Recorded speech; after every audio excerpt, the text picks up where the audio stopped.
Hey guys, welcome back to another episode here on This Is Just the Beginning. I hope you're well and I hope you've had a really good week.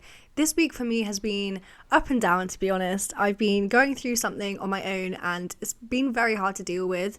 Luckily I had therapy last night, so it definitely was an eye-opener to help me realise that, if we're going to get straight into it, that you don't always have to feel alone, and everything you go through, I guarantee there's someone else out there that has gone through it with you, or you know what I mean, there's 7 billion people, almost 8 billion people I think now, who are going through something really similar to what you're going through.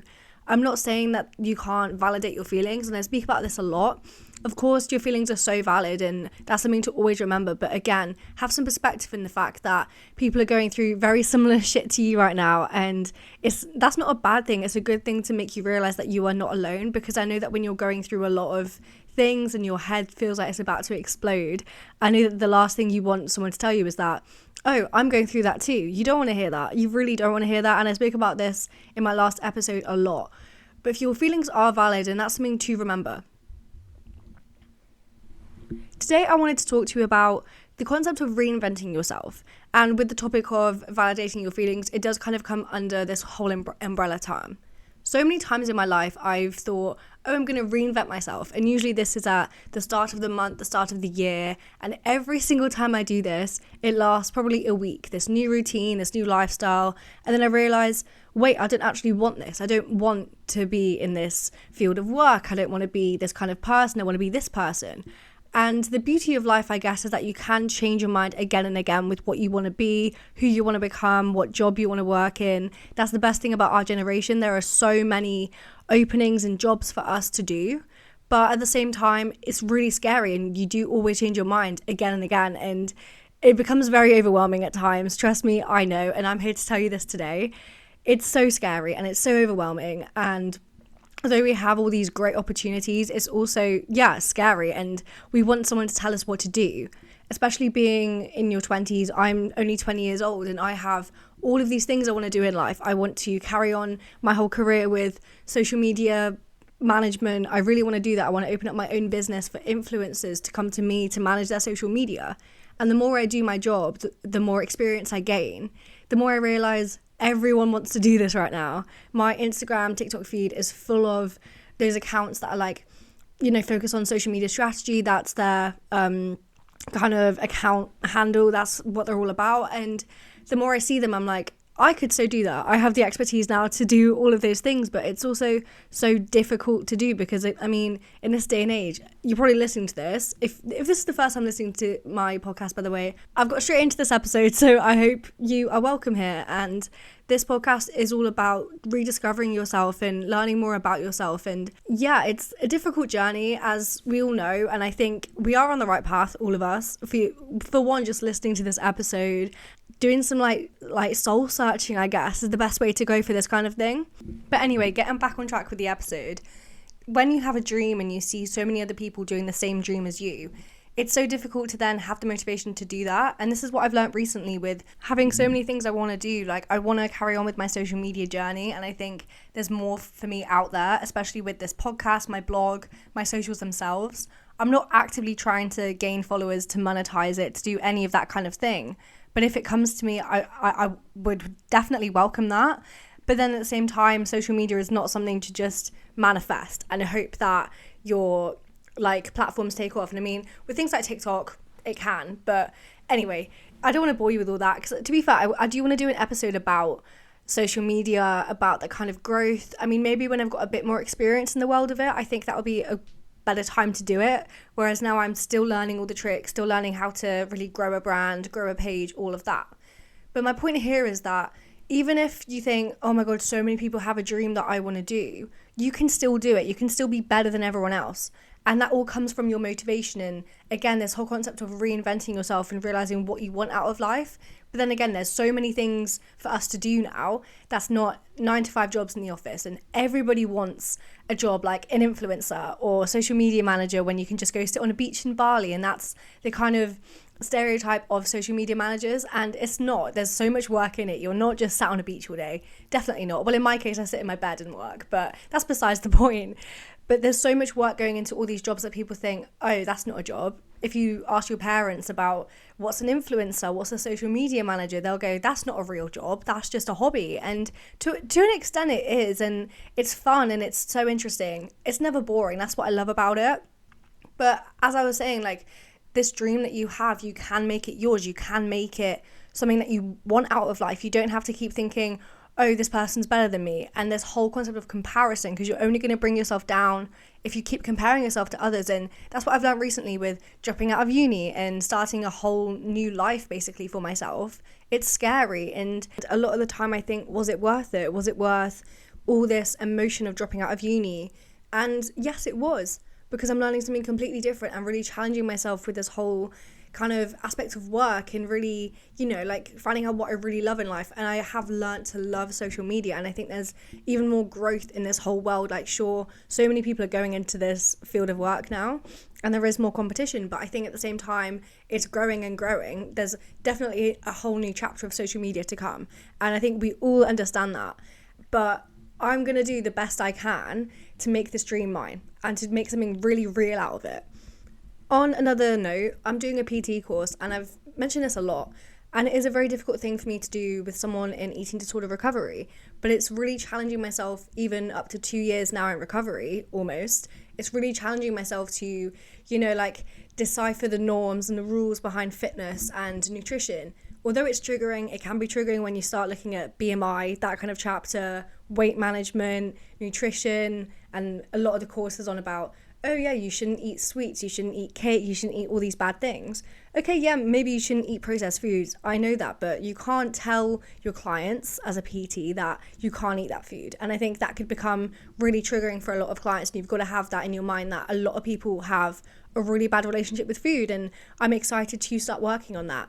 But at the moment, I'm like, I've got all these dreams and nowhere to put them all in one. I mean, my dream also is to do an online PT business, and I think I am on the right track to do that. I have had no motivation to do my PT course though. I'm so close to finishing. I just need to do my assessments and the practical assessments in person, but I've got no motivation to book them or to do them, and I'm so busy because they're only on, the assessment days are only on weekends, and I'm just so busy on a weekend. And I mean, with my job, I do not stop working. You think, oh, you got a 9-to-5 office job, sure, but in social media you are scrolling all the time. Like, the stuff I get out on my Instagram, my podcast, my blog, that all comes from my scrolling time. And I do kind of put in a day a week with work to just scroll and just look through trends, look through new ideas for socials. And I do that for, my work brand, but also for my own brand, because I'm using my kind of job to help me build up my own brand and personal development, online presence. And I think it is slowly working. Again, I don't have the time to do both, which is really annoying me. And I do envy those people and really admire them who kind of quit their job. I don't want to say quit, but they resign from their job to start full-time working on social media as micro-influencers. And I do have a lot of opinions about this because so many people are micro-influencers now. I mean, I could say that I'm a micro-influencer even though I've got not the biggest following, but people still follow me and come to me for advice. So sure, I'm a micro-influencer, but am I in no position to make this my dream job? Even though I would love to do it, I now understand from the behind the scenes of working with a brand and using micro-influencers and bigger influencers as our kind of brand ambassadors, all of that. I now understand how much work goes into being an influencer, whether micro, a macro, or whatever kind of person you are. I understand the stress and the demand that you never stop. Even behind the scenes, I never stop working, and it does become draining. But the best thing about social media, and I'm sure you know, as a consumer or as a developer yourself, or creator, should I say, it's so interesting and trends change every day. And it's so interesting once you know the analysis behind it, behind algorithms and all that, you never stop. And it is addictive. Social media is addictive. That's the point of it. And to go on and on and on about analysis, algorithms, it's so interesting. And I never thought I'd be in the kind of data mindset, data world. But with social media, everything comes under social media, which makes it all the more interesting. Going back to the dreams, and I know I'm flip-flopping in this episode, but I think there's so many messages here. It's okay to have more than one dream. And as I was saying, I'd love to be online PT, using the knowledge I know now with my job, But I'm going to definitely stay in social media management for a good couple years, just because I think if you have this job where you're working for a brand that's not your own brand, you pick up so much experience with that. And I think that is the best way to really know what you're doing. And this applies to, I know I'm speaking a lot about social media management, but this applies to every job basically. If your dream is to open your own business, you've got to be in a business well beforehand. You can't just dive straight in because you're going to have no idea what you're doing. And even though there's so many online courses, if you have a uni degree in it, if you are on TikTok watching videos, on YouTube, tutorials, whatever you're doing, sure, you can do the research, but you need the actual experience in it in order to do that. And that's just another example. But if you want something bad enough, you will make it happen.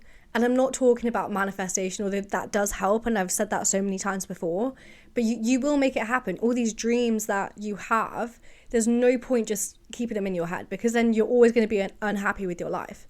But then at the same time, if you try your dream job, your dream lifestyle, whatever it is, if you try that and then you end up not liking it, that is painful in itself as well, rather than, like, it's painful either way, whether you try a dream out, that doesn't work, or you never try it out and you never know. I think the latter is more uncomfortable and painful in my opinion, because there's so many things that I wish I had done in the past that I can't really do now, like the opportunities I may have said no to, which I really regret doing, but I wouldn't be where I am today if I did say yes to those opportunities. So it is all about taking everything you learn in life with you, and the regrets you have, they're always going to be there, but it's about thinking, okay, I didn't go down this path, I went down this path instead.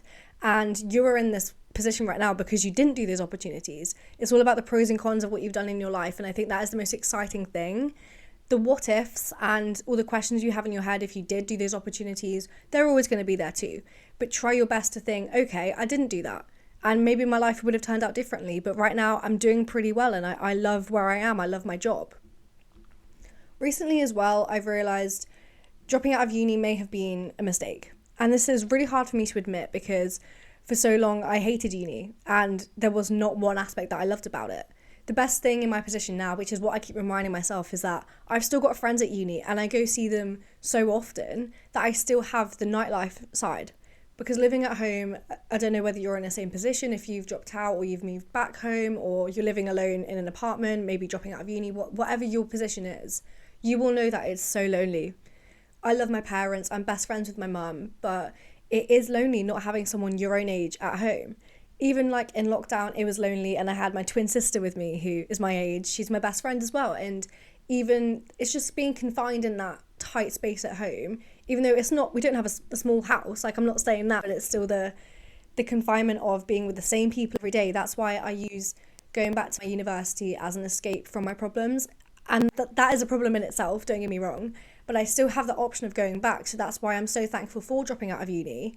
And I'm also so thankful of starting up this podcast and this blog.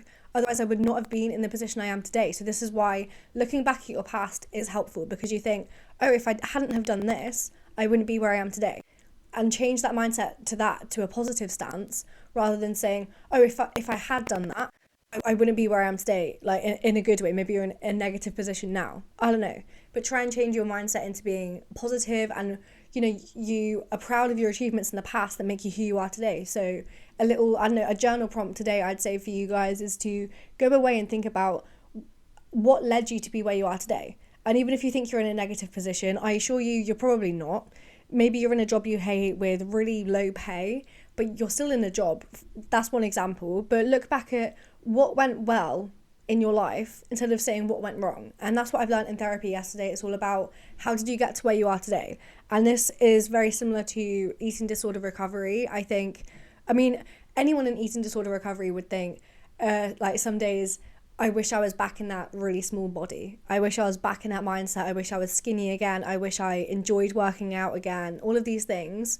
But then in therapy yesterday, I was reminded of the fact that being skinny brings so many health issues. Okay, and I'm not just saying like being a size 6 or whatever. I'm not saying that. I'm saying as in anorexic, like all you do is work out and eat the bare minimum.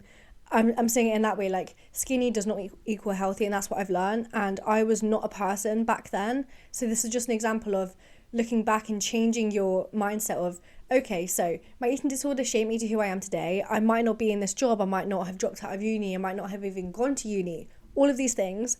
But this is how I'm shaped today to be this incredible person, in my opinion, who has a really good future ahead of her. And that's why I'm thankful for my eating disorder, but I'm even more thankful for choosing recovery. So on those days where I think, oh shit, I wish I was back in my anorexic state, I remind myself, okay, yeah, what did I gain from that? Okay, being small and having that out of control. And I've spoken about eating disorders before.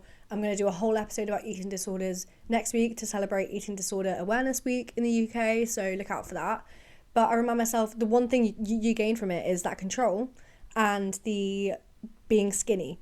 And I hate the term skinny, and I'm sure a lot of people do now, but those are the only things you gain from it. But then at the same time, you turn to anorexia or whatever form of eating disorder in order to gain control. You have control over exercise, you have control over your eating, but then you get into that for a few months or however long, and then you lose control because anorexia is taking over your brain, which is another thing altogether. And I will unpack this more next week.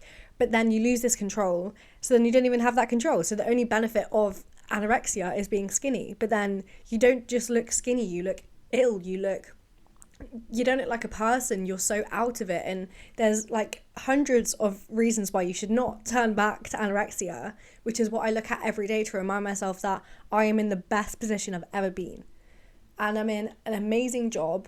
And it is that kind of thing of self-sabotage, like with this whole dreams and the reinventing yourself. I'm sure a lot of people do struggle with as well. I am very, very, very good at self-sabotaging, and I hate that I do that. And I still don't know why. I've tried to unravel it, I've tried to get through it, but I always feel like there's something bad about to happen. And this is getting a bit deep here, but I'm going to try and keep it a bit cheery. But whenever like I'm in a good place in my life, whether that's in a relationship, in my job, in my life in general, I always think in the back of my mind, oh, I'm in a good place right now, something bad is about to happen. And it's kind of funny, this whole self-sabotage, because that's all it is. But then I'm thinking, what's going to happen? And then I kind of make something bad happen, like a breakup or cutting friends out my life, turning back to my eating disorder habits. And I always self-sabotage myself. Like recently I've been in that mindset, like, oh, maybe I'll turn back to my eating disorder, let's have some fun with it. And I'm not saying, like, please do not take that as advice. That is not advice. The advice is not to do that, not to self-sabotage yourself. And I am so guilty of doing it, and I've been doing it for a very long time now. And it's just about, I don't really know why I do it, and that's why I'm trying to unravel that in therapy recently. But yeah, and with my job right now, I'm thinking I've gone full time. I'm in a really good position. I'm so excited by my job right now. And I'm learning that I'm using this self-sabotage because I'm in a good place. Like I'm thinking, I'm in a good place right now. I'm single. I can, you know what I mean? I can like flirt with boys. I can have fun. I'm living at home, not paying rent. I've got a great job, all of these things. And then I'm suddenly thinking, no, let's turn back to something really negative in your past. Let's turn back to that and self-sabotage yourself because your life's going well. You don't deserve that. And it's all about the deserving. And this is kind of what this next part of my episode I want to talk about now, is that you deserve everything good in your life. You do not deserve the shit. You do not deserve all the people that have done you wrong. You deserve everything good 100%. No matter if you think you're a bad person, I can assure you you're not. I can assure you that you are trying the best you very can at this moment in time, even if you think you're not trying. Everyone is trying every day, even if all you do is get out of bed. And I say this so much, but you are trying the best you can. So on those days where you feel like, you know, you feel so low with your self-worth, your self-esteem, you feel disgusting in your body even. And I know we all feel like that sometimes, especially on your period as us girls. But when you feel like that, remind yourself that, no, positive affirmations. And people cringe at this, but it does help. Literally tell yourself out loud, whether in a mirror, whether in the car, wherever you are, tell yourself, no, stop this train of thought of negative thinking. I am strong, I am beautiful, all these kind of affirmations, but above all saying that I will get through this, I deserve everything good, this is just a blip as well. Because you know how many times we're all in this low mood and we think it's going to last forever. For some people, okay, it lasts longer than others, but generally for people, I mean with me, low moods last a week, a month. Recently it's lasted a lot longer than that, but I know that it's just a blip. And even if you're in maybe a depressive state, or however you want to call it, kind of a low point in your life, you do still have those good days. And that's something to really hang on to. Like, I always get confused when I have a really good day, when I've been in this whole state of like almost depression. And I don't want to use depression because I don't have depression, but it's still an emotion, it's still a feeling, you know what I mean? That's why I'm using depression in that way. But in this whole period of this low mood, I'll say instead, I have those good days, and then I get confused by it because I think, oh, like I thought I was sad, I thought I was not doing well, and then I've really kind of, then the self-sabotage comes back in, then I'm in that low mood even longer than I should have been, because I think, no, I don't deserve that good day, I'm supposed to be unhappy right now. And it's this whole aspect of self-sabotage with my mood, with my dreams, with all of that, and it really gets on my nerves, and I don't really know how to go about fixing it, I guess. Okay, so now going back to the reinventing yourself, the whole kind of crux of this episode, and all these things that I've spoken about, as I said, come underneath this umbrella term. Self-sabotage, dreams changing, comparison, and comparison is a huge one here. And I might just go on about this for a little second before I get into the kind of conclusion of this episode, I guess. But with comparison, you only bring yourself down. I mean, the other thing is that you might make other people look good, but then usually they don't even know that you're comparing yourself to them. And I've had this thing before where, you know, when you're speaking to friends and you bring up this kind of sense of comparison and you tell them, like, you're like, oh, I love your life, I love your body, and you tell them things you love about them and you think, oh, I wish I was like you. And that phrase itself, that I wish I was like you, most of the time, I mean, 99% of the time, depending on the person they are, I guess, is the other thing, but most of the time, they turn around and say to you, what do you mean, I wish I had your life? And then you just both stand there and stare at each other and think, what the fuck have I just done? And that's the funniest thing about comparison, especially amongst friends, the fact that you compare yourself without people knowing, and as soon as you have that conversation, it's so silly because you're like, no, because even if you think you're in a really low position in your life, whatever it is, people might compare themselves to you, and that's something to kind of hold on to kind of just boost your ego a little bit. And there's nothing wrong with boosting your confidence or your ego, but the whole point is that comparison is so pointless. Sure, it's a good motivator. I was a very high academic achiever in school, and I always got A stars. I always pushed myself to the limits because I was in, especially GCSEs when I was 16, I was in a class with one of my best friends who also got A stars all the time. So we'd compete on percentages in papers. And it's funny because you look back now and think, I got an A star. It doesn't matter the percentage of my paper, you know what I mean? But it did help as a motivator to compare myself to her, and vice versa. We both did that.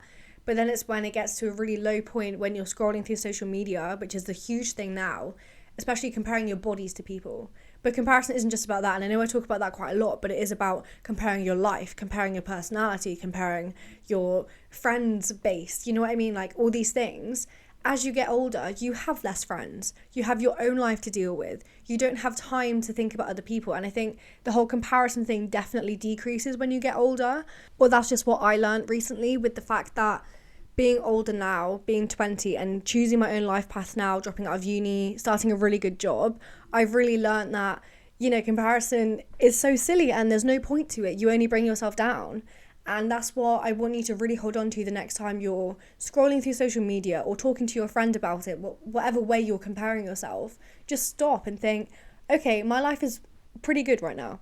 List the things that are good in your life. Do not list the things that are bad in your life. And hang on to that and think, if you want to boost your ego in that moment in time too, think someone else is probably comparing their life to mine. Even if you think my life's been pretty shitty, I guarantee you there's good aspects in it that people envy. And I don't want you to use this to become an absolute egotistical maniac, but I'm sure you won't. If you're listening to this, you know that that is not a good thing to be, or a narcissist, all those things.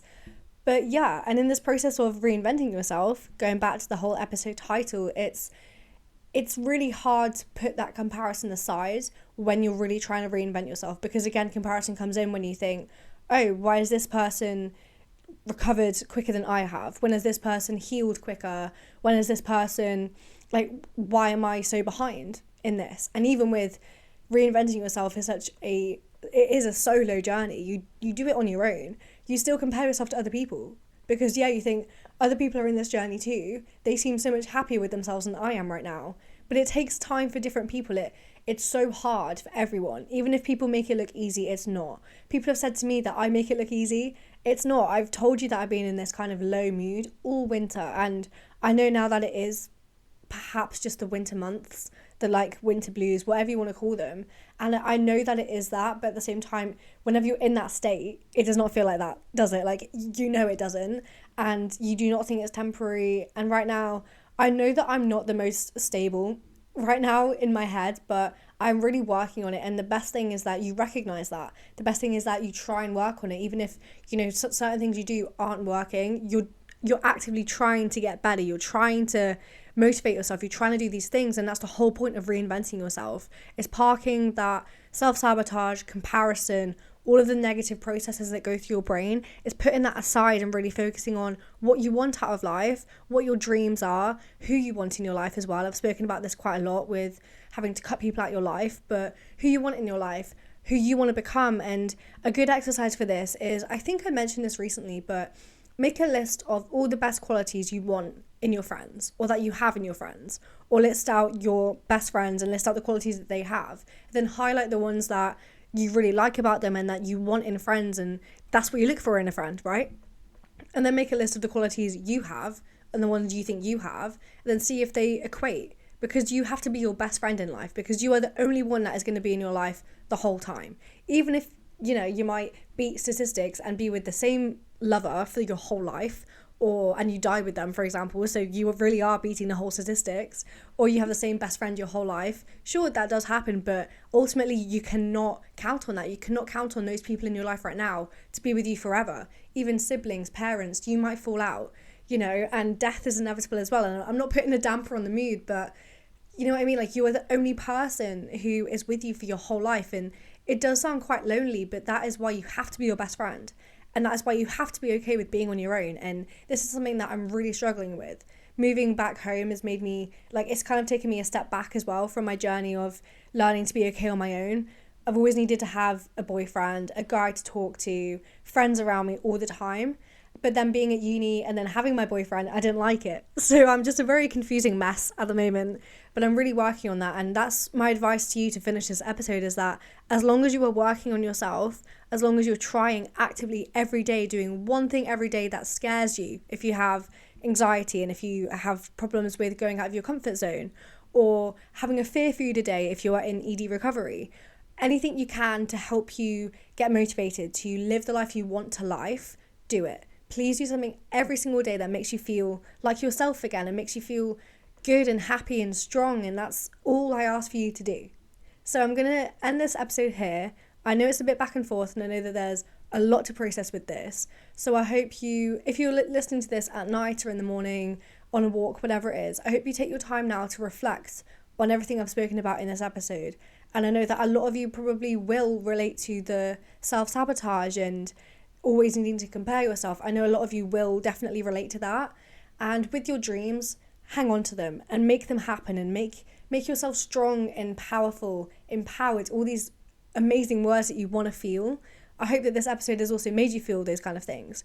So go out there, make your life your own. You are the only person in your life to impress, right? You do not need to impress your parents, your friends, social media, your boss. Of course, okay, you need to impress your boss, but ultimately, at the end of the day, the only person that's going to be by your side the whole time is yourself. So make yourself proud before you make anyone else proud.